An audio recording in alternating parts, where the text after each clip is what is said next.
तो hey guys आ चुके हैं आर्टिफिशियल इंटेलिजेंस का पूरा कोर्स लेके। इंट्रोडक्शन है ये पूरा एआई का, क्या करने वाले हैं। तो देखो, सबसे पहले हम जानेंगे कि एआई होती क्या है। तो एआई आपका क्या है, आप ये मान सकते हो एआई को कि ये एक इंटेलिजेंट सिस्टम है, ये मान सकते हो। देखो, अगर हम इस वर्ड्स को तोड़ते हैं ना, आर्टिफिशियल और इंटेलिजेंस, तो इसका मतलब होता है कि हम इंटेलिजेंस को आर्टिफिशियली क्रिएट कर रहे हैं। लेकिन हम ये कब बोलते हैं कि भाई एक मशीन को इंटेलिजेंट कब बोला जाता है? एक मशीन को इंटेलिजेंट तभी बोला जा सकता है जब वो मशीन किसी प्रॉब्लम को परसीव कर सके, उस चीज़ को सॉल्व कर सके, उससे सीख सके और उससे रीजनिंग कर सके।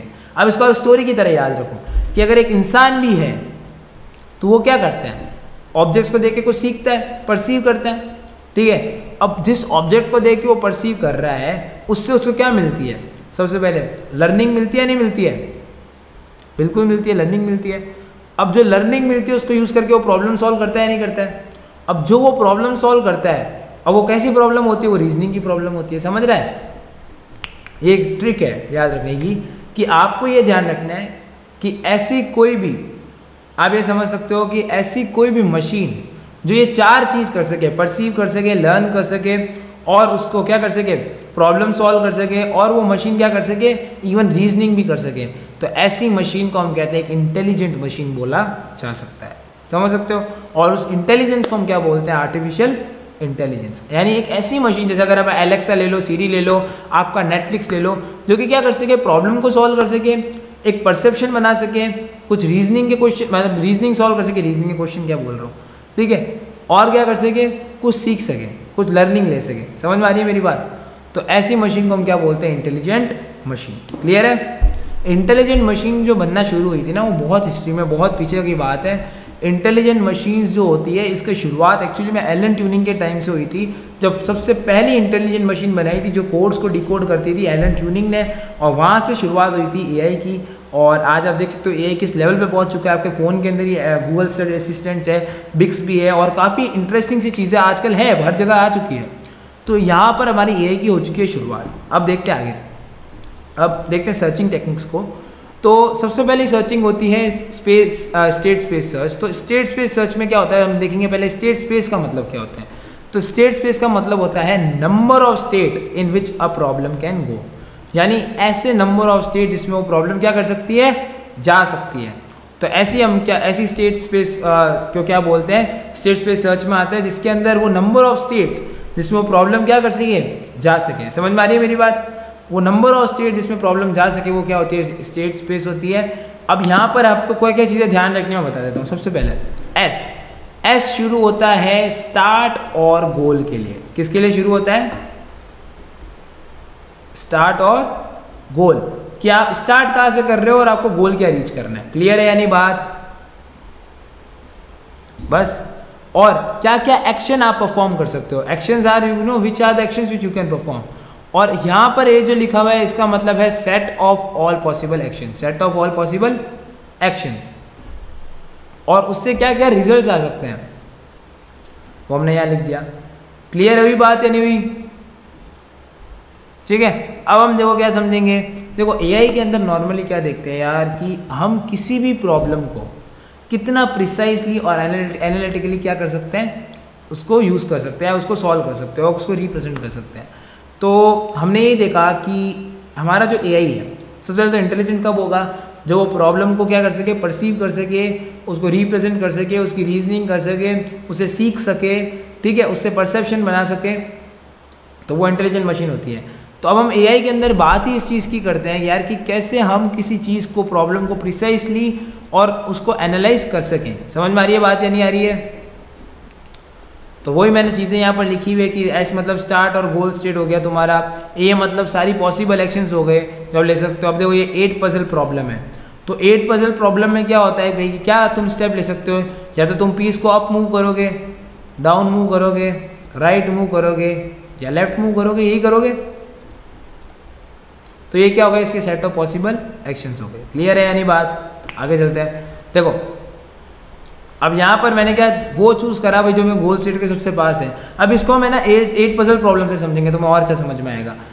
इसकी जो टाइम कॉम्प्लेक्सिटी है वो है big O of B raise to the power D, जिसके अंदर आपका जो B है वो है ब्रांचिंग फैक्टर, और जो आपका D है वो आपका होता है लेवल।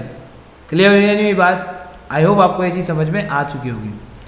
अब हम बात करेंगे अनइन्फॉर्म्ड सर्च के बारे में कि अनइन्फॉर्म्ड सर्च क्या होता है। तो अनइन्फॉर्म्ड सर्च होता है सर्चिंग विदाउट इन्फॉर्मेशन। देखो मैं ये काफ़ी बार मेरे सेशंस में भी कवर कर चुका हूँ। एक बार आपसे जब मीट हुई थी हम सबकी, जब हमने कवर किया था कि एक्चुअली में अनइन्फॉर्म्ड सर्च क्या होता है और सर्चिंग क्या होती है बेसिक, जब हमने ये चीज़ कवर की थी और ये काफ़ी इंटरेस्टिंग सी चीज़ थी। तो अब देखो अनइन्फॉर्म्ड सर्च मतलब होता है कि जब हम बिना इन्फॉर्मेशन सर्च कर रहे हैं। मेरे काफ़ी सेशंस में मैंने बताया अगर हमारे पास कोई इन्फॉर्मेशन ना हो और हम जब सर्चिंग कर रहे हो तो उसको हम बोलते हैं सर्चिंग विदाउट इन्फॉर्मेशन। अब अगर मेरे पास इन्फॉर्मेशन नहीं है तो पक्का नॉलेज होगी नहीं, तो नॉलेज मेरे पास है ही नहीं, फिर वो टाइम कंज्यूमिंग चीज़ है। अगर नॉलेज ही नहीं है तो वो टाइम कंज्यूम लेगा, और टाइम कंज्यूमिंग है तो उसकी जो टाइम कॉम्प्लेक्सिटी होगी वो जाहिर सी बात है ज़्यादा होगी। और इसमें जो मेरे जो दो सर्चिंग आती है वो आती है BFS और DFS। ये दो सर्चिंग है जो इसमें आती है, पहली है BFS और DFS। तो अनइन्फॉर्म्ड सर्च में हम सर्च कर रहे हैं विदाउट एनी इन्फॉर्मेशन, इसमें हमें कोई नॉलेज नहीं दी हुई है, इसका मतलब टाइम ज़्यादा लेगी, और अगर टाइम ज़्यादा लेगी तो इसकी टाइम कॉम्प्लेक्सिटी हमेशा ज़्यादा होगी। और इसमें दो आपके एल्गोरिथम है BFS एंड DFS। खत्म करो। अब हम बात करते हैं आगे। अब आते हैं इन्फॉर्म सर्च की बात की। यार इन्फॉर्म सर्च क्या होता है? तो इन्फॉर्म सर्च में हम करते हैं सर्चिंग विद इन्फॉर्मेशन एक्चुअली। अब देखो अनइन्फॉर्म सर्च में तो हमारे पास इन्फॉर्मेशन नहीं है। अब इसमें अगर इन्फॉर्मेशन हमारे पास आई गई है तो इसका मतलब हमारे पास कंप्लीट नॉलेज हो चुकी है। अब अगर हमारे पास कंप्लीट नॉलेज है तो हम क्या करेंगे, क्विक सोल्यूशन ढूंढ सकते हैं, टाइम कॉम्प्लेक्सिटी कम हो गई। और इसमें जो सर्चिंग टेक्निक्स हैं वो होती है आपकी A* एल्गोरिथम, आपकी ह्यूरिस्टिक DFS, आपका BFS हो गया जिसमें हम बेस्ट फर्स्ट सर्च होते हैं, एक आपका जो इटरेटिव डीपनिंग सर्चिंग हो गई। तो ये जो चीज़ें जो भी है ये इन्फॉर्म सर्च में आएगी, मतलब ये अब सारी इन्फॉर्म में आएगी। आप ब्रेथ फर्स्ट सर्च देखते हैं, देखो नहीं इटरेटिव डीपनिंग सर्च इसमें नहीं आती है, आप इसमें ब्रेथ फर्स्ट सर्च देखते हैं सबसे पहले। ये किस में है? ये अनइन्फॉर्म सर्चिंग टेक्निक है। तो मैंने पहली लाइन लिखी हुई है, इट्स एन अनइन्फॉर्म सर्चिंग टेक्निक जो कि फॉलो करती है क्यू को, जो कि किसको फॉलो करती है? क्यू को। और हमें कहाँ जाना होता है? At to the shallowest node. Shallowest node है उसको हमें जाना होता है वहाँ पर। ये क्या करती है? कंप्लीट ट्रेवर्स करती है सोल्यूशन को, कंप्लीटली ट्रेवर्स करेगी उस सोल्यूशन को, और ऑप्टिमल सोल्यूशन को क्या करेगी? ये गैस करेगी। ऑप्टिमल सोल्यूशन को क्या करेगी? ये गैस करेगी। और इसकी जो टाइम कॉम्प्लेक्सिटी होती है वो भी कम होती है, और सोल्यूशन भी इसका गारंटीड होता है। ये चीज़ें तो हो गई कि ये सोलोइस्ट नोड पे जाएगी, इसकी टाइम कॉम्प्लेक्सिटी भी क्या होगी? मतलब कम हो जाएगी as comparison to other methods, और इसका सोल्यूशन भी गारंटीड आएगा, और क्यू को फॉलो करेगी और सोलोइस्ट नोड पे जाएगी। अब इसको देखते हैं काम कैसे करती है। जैसे सपोज ये तो ठीक है, यहाँ पर एक मैंने एग्जाम्पल लिया हुआ है, बट मैं आपको अलग से यहाँ भी लेके एक शेयर सिखाता हूँ। देखो सपोज अपना कुछ ऐसा ट्री है, छोटा सा मैं ट्री बना देता हूँ।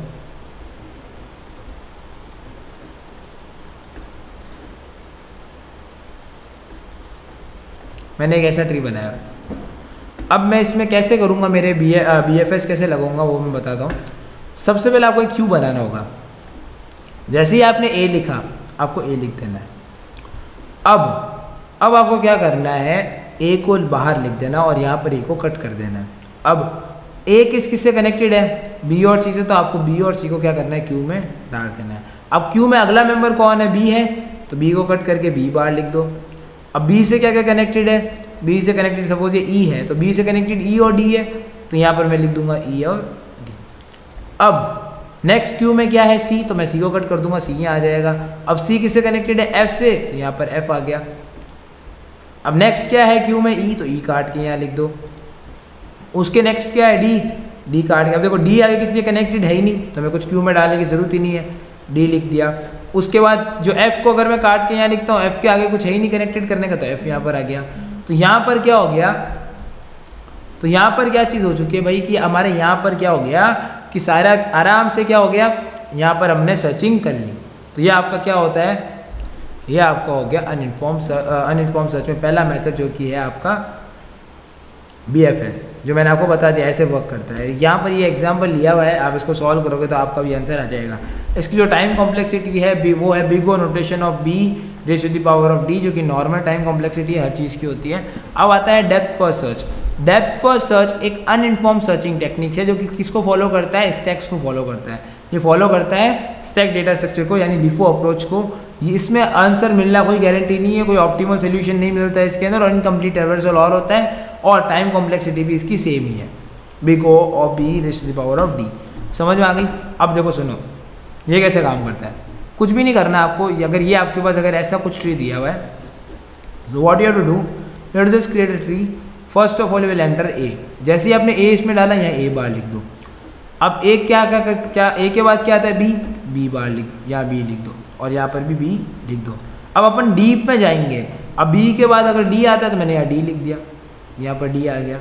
अब मेरी बात सुनो, अब डी के आगे तो कुछ भी नहीं है, तो हम क्या करेंगे, वापस बी पे जाएंगे, और वापस बी पे जाने के लिए हम क्या करेंगे, डी को पॉप कर देंगे। अब हम क्या कर सकते हैं, ई पे जा सकते हैं। जैसे ही आपने ई लिखा, आपको यहाँ पर ई लिखना पड़ेगा। अब ई के आगे कुछ नहीं है, तो हम क्या करेंगे, वापस बी पे जाएंगे। अब बी पे हम जो थे वो ऑलरेडी हम कवर कर चुके हैं, डी और ई। तो अब क्या करेंगे, वापस ए पे जाएंगे। अब ए पे वापस जाने के बाद हम किस पे जाएंगे, सी पे। सी पे गए, यहाँ सी लिख दो। अब सी किसी के कनेक्टेड है एफ से, तो हमने एफ को अंदर पुश कर दिया, और यहाँ पर भी एफ लिख दिया। लेकिन अब एफ के आगे कुछ भी नहीं है, तो हम क्या करेंगे, इसको हटा देंगे, और इसकी जगह हम क्या लिख देंगे, जी। और यहाँ पर हमने जी लिख दिया। और अब हम क्या करेंगे, एक एक करके इन सबको पॉप आउट कर लेंगे।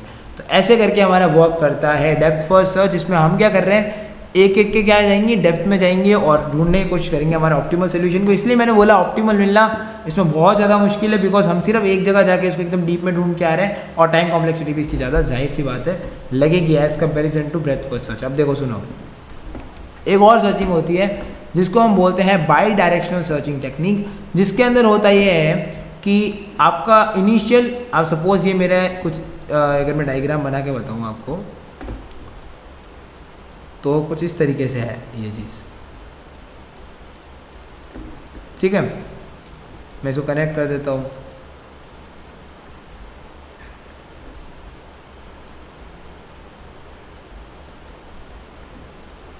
ठीक है। अब बाई डायरेक्शनल सर्च में आप क्या करोगे, सर्चिंग फ्रॉम इनिशियल टू गोल, ये आपका इनिशियल पोजीशन है, ये आपका गोल है। तो एक सर्चिंग आप स्टार्ट करोगे इनिशियल से गोल तक पहुंचने वाली, और एक सर्चिंग आप स्टार्ट करोगे गोल से इनिशियल तक जाने वाली। यानी एक सर्चिंग में आपको आई से जी पे जाना है, और एक सर्चिंग में आपको जी से आई पे आना है। और सपोज यहाँ से मेरा आई आ रहा था, वो यहाँ तक पहुँच गया, यहाँ से मेरा जी आ रहा था, यहाँ पहुँच गया, दोनों ये मीट हो गए। जैसे ही ये दोनों मीट होंगे, सर्चिंग स्टॉप हो जाएगी। जैसे ये मीट होंगे, सर्चिंग स्टॉप हो जाएगी। आपका टाइम कॉम्प्लेक्सिटी भी क्या लग गई, 2 × b ऑफ d/2, यह आपकी टाइम कॉम्प्लेक्सिटी लग गई। ठीक है। और ये फिर भी टाइम कॉम्प्लेक्सिटी कम है, और ये आपको क्या करेगा, अगर आप हमेशा BFS यूज़ करोगे तो ये आपको ऑप्टिमल सोल्यूशन देगा, गारंटीड सोल्यूशन देगा। लेकिन अगर आप DFS यूज़ करोगे तो हो सकता है आपको रिजल्ट ना भी मिले। तो ये प्रॉपर था आपका किसका, बाई डायरेक्शनल सर्च। एक चीज़ ध्यान रखना, इसकी टाइम कॉम्प्लेक्सिटी 2b⁻² है, ये ध्यान रखना। अब आती है 8 पजल प्रॉब्लम विदाउट ह्यूरिस्टिक। अब देखो ह्यूरिस्टिक ये ना होना, यानी कि कह सकते हो गाइडेड अप्रोच ना होना है। अभी हम अनइन्फॉर्म्ड है, हमें कोई इन्फॉर्मेशन प्रायर इसकी नहीं है। तो अब देखो, ये एक ब्लाइंड सर्च है, यानी अनइन्फॉर्मेशन है। ये यूज़ करेंगे अपन BFS को, इसके अंदर BFS को यूज़ करने वाला है। टाइम कॉम्प्लेक्सिटी हमें पता है big of b/d है, और इसके 4 मूव्स है, अप डाउन राइट लेफ्ट। अब अगर मेरा ये है आपका स्टार्टिंग, और ये मेरा गोल है, तो स्टार्टिंग पोजीशन में क्या हो सकता है, या तो 1 को नीचे कर सकता हूँ, या 4 को इधर कर सकता हूँ, या 3 7 को इधर कर सकता हूँ, ये तीनों लिख दी। अब देखो गोल से क्या क्या मैच हो रही है, 1 से 1 मैच हो रहा है, 2 से 2 मैच हो रहा है, 3 से 3 मैच हो रहा है, तो अभी कुछ नहीं करना है। 4 से 4 मैच हो रहा है, 6 से 6 मैच हो रहा है, बट 5 से 5 मैच नहीं हो रहा, तो 1 लिख दो यहाँ पर। ठीक है। पहले 7 से 7 मैच हो रहा है, 8 से 8 मैच नहीं हो रहा, तो आपने क्या करना है, एक और 1 लिख दिया, तो ये आपका 2 हो गया। तो मैंने यहाँ पर ह्यूरिस्टिक वैल्यू दे दी। लेकिन देखो मेरी बात सुनो, अभी हमें ह्यूरिस्टिक्स के बेसिस पे नहीं चलना है, ठीक है। तो अभी हम ह्यूरिस्टिक इसको नहीं दे रहे, अभी नॉर्मल चल रहा है। मैंने जो आपको बता रहा था वो मैं ह्यूरिस्टिक बताने लग गया। लेकिन एक चीज़ ध्यान रखना, ये अभी बिना ह्यूरिस्टिक की अप्रोच है। समझ में आ गई बात। तो एक ब्लाइंड सर्चिंग टेक्निक है, 8 पजल प्रॉब्लम वापस बता रहा हूँ विदाउट ह्यूरिस्टिक। मैं भी कंफ्यूज हो गया था विद ह्यूरिस्टिक में। ये एक विदाउट ह्यूरिस्टिक टेक्निक है, ब्लाइंड सर्च टेक्निक है, BFS को यूज़ करेगी, टाइम कॉम्प्लेक्सिटी और अप डाउन राइट मूव हो सकता है। तो मैंने इसके सारे पॉसिबल मूव्स लिख दिए। अब मैंने इसके सारे पॉसिबल मूव्स लिख दिए, ये सारे पॉसिबल मूव्स हैं। फिर मैंने इसके भी पॉसिबल मूव्स मिला, और जहाँ पर भी मेरे को गोल स्टेट मिल गई वहाँ में क्या हो गया, स्टॉप हो गया। समझ में आ गया BFS को फॉलो कैसे कर रहा है। ये आपका एक 8 पजल प्रॉब्लम आ गया। समझ में आ गई बात। अब आती है ह्यूरिस्टिक्स से। ह्यूरिस्टिक्स मतलब क्या होता है यार, जिसमें मैं आपको बता दूँ व्हाट वाई हाउ, यानी आपको सारी इन्फॉर्मेशन दे दो कि इन्फॉर्म सर्च टेक्निक आ जाएगी।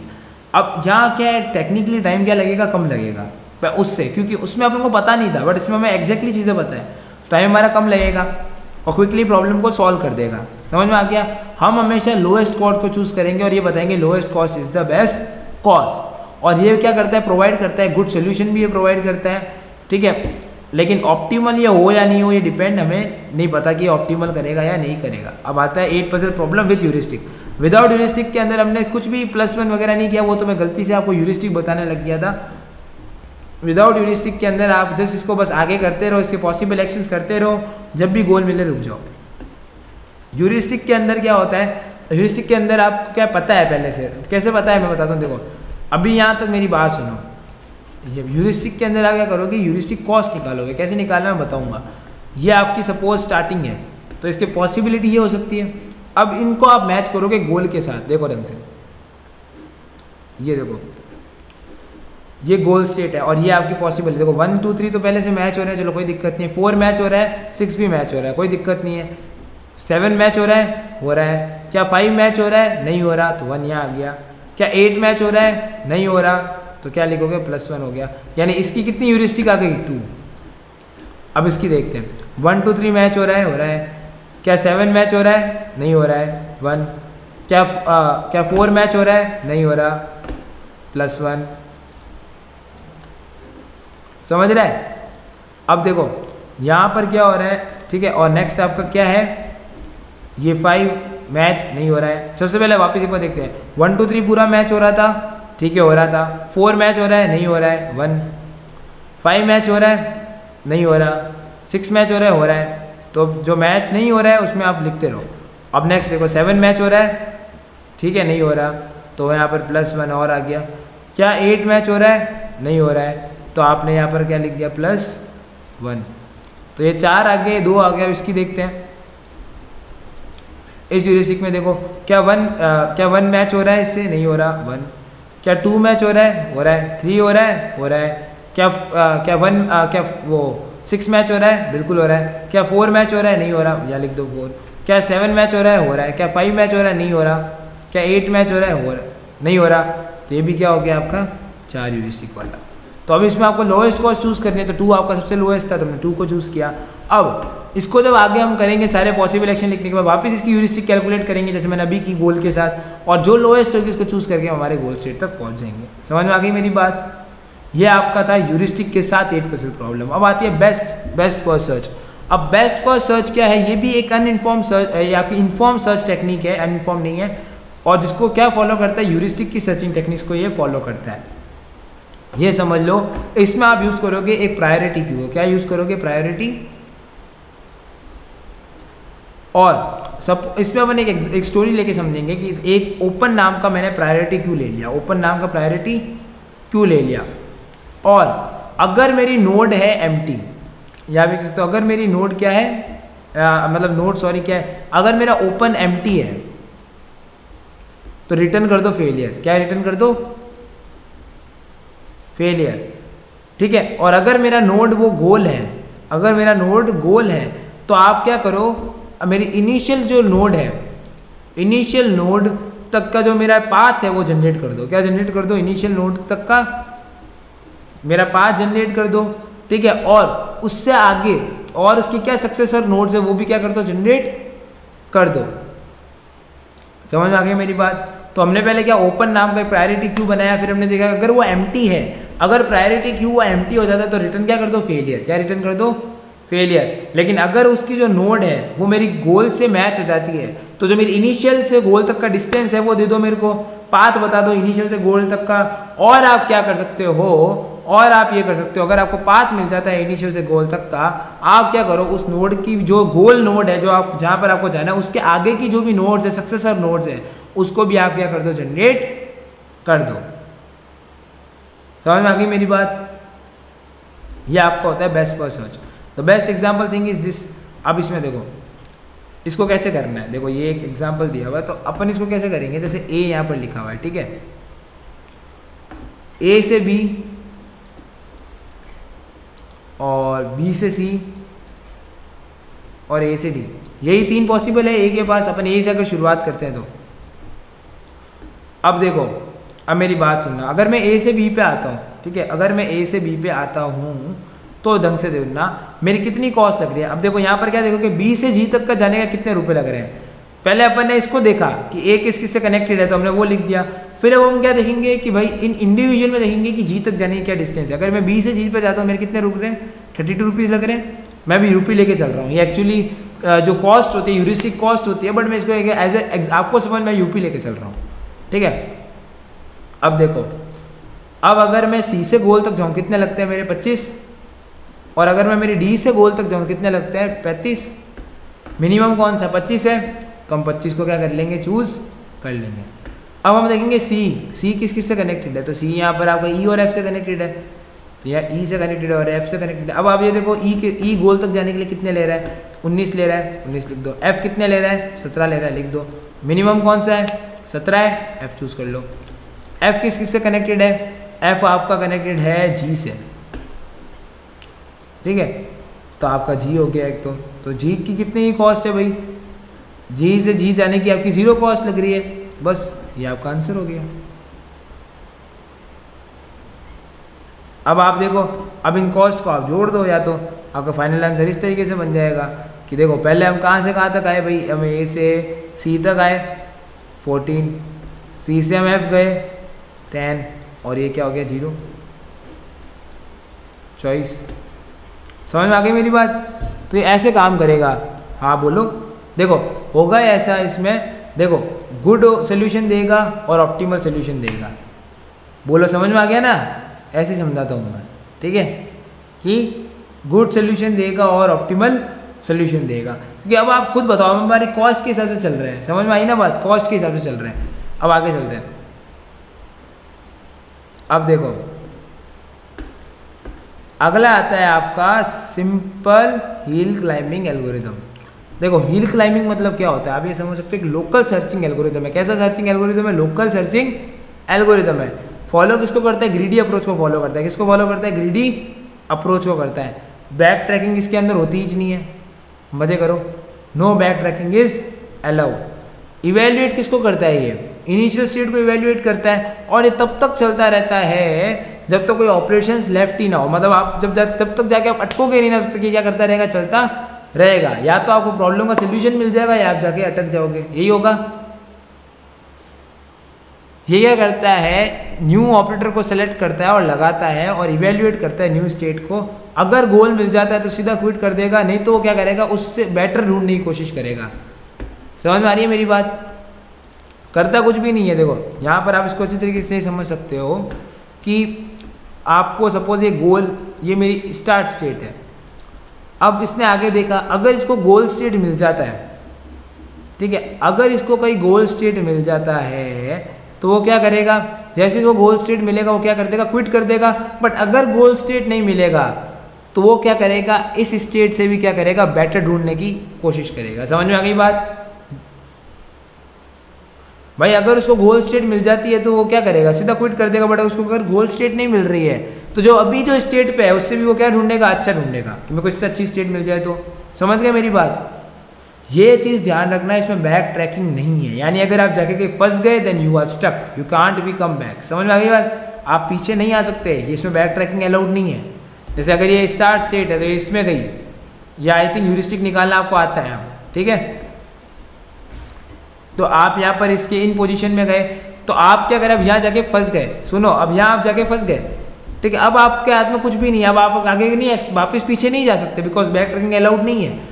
तो अब यहाँ पर हम देखेंगे कि इसमें प्रॉब्लम क्या क्या होती है। सबसे पहले इसकी लोकल मैक्सिमम इक्वल मिनिमा की प्रॉब्लम। इसका मतलब क्या भाई, अगर बैक ट्रैकिंग अलाउड नहीं है तो आप एक जाके या तो लोकल मैक्सिमम जाके अट्रैक्ट हो जाओगे या मिनिमा में। आप ये समझो कि यहाँ एक हिल बनी हुई है बहुत बड़ी, ठीक है। अब ये एक इंसान है, इसके आंखों में तो मैंने क्या बांधी, पट्टी बांधी। क्या बांधी, पट्टी। ये बंदा चलता चलता यहाँ पर आया तो इसको तो ये लगेगा कि मैं सबसे मैक्सिमम हिल पाया क्योंकि इसके आंखों में पट्टी बंधी हुई है। लेकिन इससे भी तो बड़ा एक हिल है यहाँ पर। तो ये जो प्रॉब्लम है इसको हम क्या बोलते हैं, लोकल मैक्सिमा और लोकल मिनिमा की प्रॉब्लम। समझ में आ गई बात। बस अब आगे देखो, एक होती है फ्लैट मैक्सिमम प्रॉब्लम या प्लेट्यू। इस प्रॉब्लम में क्या होता है यार गाइस, क्या आप ये कह सकते हो कि आपको एक, जैसे अगर आपको कुछ ऐसा स्पेस आ जाता है तो यहाँ पर जो बंदे के आंखों पे पट्टी बांधी उसको पता ही नहीं लगेगा कि चल क्या रहा है। वो सोचेगा कि मैं सबसे टॉप पे हूँ या एक सेम स्टेट पे चलता जा रहा हूँ। समझ रहे हो बात? तो इसको बोलते हैं प्लेटू की प्रॉब्लम। अब लास्ट तरह की प्रॉब्लम आती है, वो आती है रिच की प्रॉब्लम। इसका मतलब क्या है, अगर वो इस रिच पे आ गया, ठीक है, जो सब सारी रिच अगर सेम है तो वो यहाँ पर आएगा पहले, तो उसको तो यही लगेगा कि मैंने सब कर लिया, मैं सबसे हाईएस्ट पे हूँ, बट वो क्या वो है? नहीं है ना। तो इस प्रॉब्लम को रिच प्रॉब्लम बोलते हैं। पहले लोकल मैक्सिमम मिनिमा की आगे प्लेट्यू प्रॉब्लम आगे, फिर एट द एंड हम रिच प्रॉब्लम देखेंगे। और एक चीज़ ध्यान रखना है, ये लोकल सर्चिंग एल्गोरिथम है, ग्रीडी अप्रोच को फॉलो करता है, बैक ट्रैकिंग इसमें अलाउड नहीं है। और अगर इसको गोल मिल जाता है तो सीधा क्विट कर देगा, अगर नहीं मिला तो उससे भी बेटर ढूंढने की क्या करेगा, कोशिश करेगा करंट स्टेट से। तो ये आपका हिल क्लाइंबिंग था। अब आता है ए स्टार एल्गोरिथम। देखो ए स्टार एल्गोरिथम बहुत तगड़ा एल्गोरिथम है। ए स्टार एल्गोरिथम जो फॉलो करता है अप्रोच को, देखो Fn is equal to Gn plus Hn। इसका मतलब क्या है, actual cost from start to node और उसकी elimination cost from end to goal node, इसका सम होता है ये Gn प्लस Hn, यानी actual cost from start node to end node और elimination cost from end to goal node is Hn। समझ में आ गई? इसको अब एग्जाम्पल से समझते हैं। देखो अगर सपोज मेरे को जी तक जाना है, जी तक जाना है, अब देखो एस का रास्ता कहाँ तक है, देखो एस का रास्ता देखो, पहले मेरे को एस कहाँ पर छोड़ सकता है, बी और सी पे छोड़ सकता है।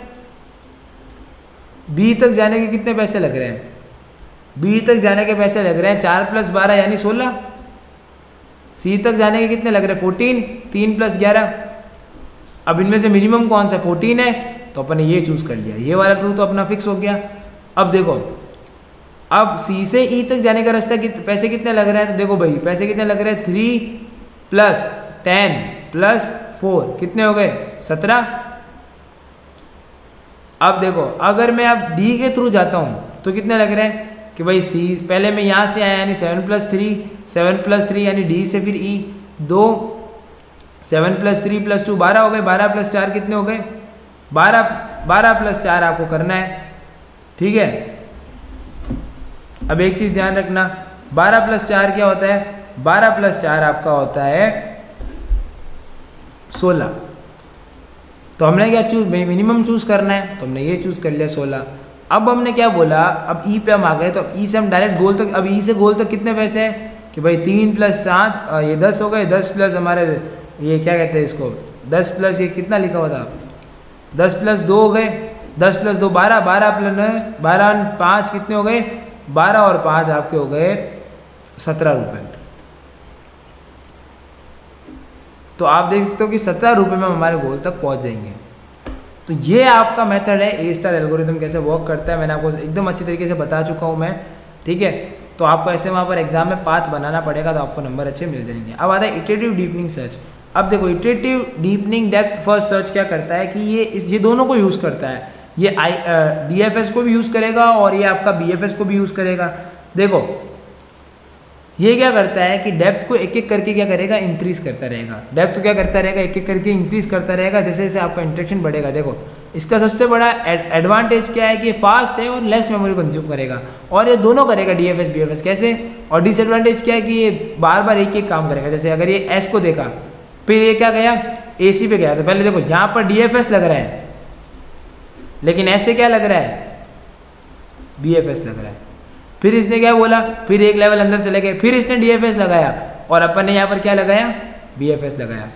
तो पहले इसको कैसे वर्क करा, पहले फर्स्ट इटरेशन में ये SP था, सेकंड पे इसने ये AC देखा, फिर इसने क्या देखा ACDBC जो भी उसके है पूरे फ्लोर पे वो इसने देखा, फिर उसने एट द फोर्थ स्टेशन में लास्ट का ये देख लिया पूरा। अब बात करते हैं एडवर्सल सर्च की। एडवर्सल सर्च कुछ नहीं होता है, एडवर्सल सर्च होता है कि आप किसी प्रॉब्लम को देख के कैसे एनालाइज करते हो और जब उसको आप सॉल्व करने के लिए करोगे, when we try to plan ahead of the world and other agents, ठीक है। क्या होता है, यानी किसी भी प्रॉब्लम को सॉल्व करने के लिए जो प्लान करते हो, जिस चीज़ को ढूंढने के लिए आप सर्चिंग करते हो, ठीक है, where we examine the problem which arises when we try to plan. जब भी हम किसी चीज़ को प्लान करने की कोशिश करते हैं, ठीक है, कभी भी कुछ भी चीज़ को अगर हम पहले से प्री चीज़ें प्लान करने की कोशिश करते हैं, कुछ भी अदर एजेंट्स के थ्रू प्लान करने की कोशिश करते हैं या अपने अगेंस्ट में कुछ होता है, तो उस समय जो प्रॉब्लम को हम जिस मेथड से एग्जामाइन करते हैं वो एडवर्सल सर्च है। यानी where we examine the problem which arises when we try to plan. जब हम ट्राई करते हैं किसी प्लान करना अहेड ऑफ द वर्ल्ड, हम इस वर्ल्ड से अहेड हम जाके कुछ प्लान करते हैं, कुछ सोचने की कोशिश करते हैं, तो उस समय जो प्रॉब्लम रेज होती है, ठीक है, और या कभी अदर एजेंट्स आपके अगेंस्ट में प्लान करें, तब जो प्रॉब्लम रेज होती है उसमें हम यूज़ करते हैं एडवर्सियल सर्च।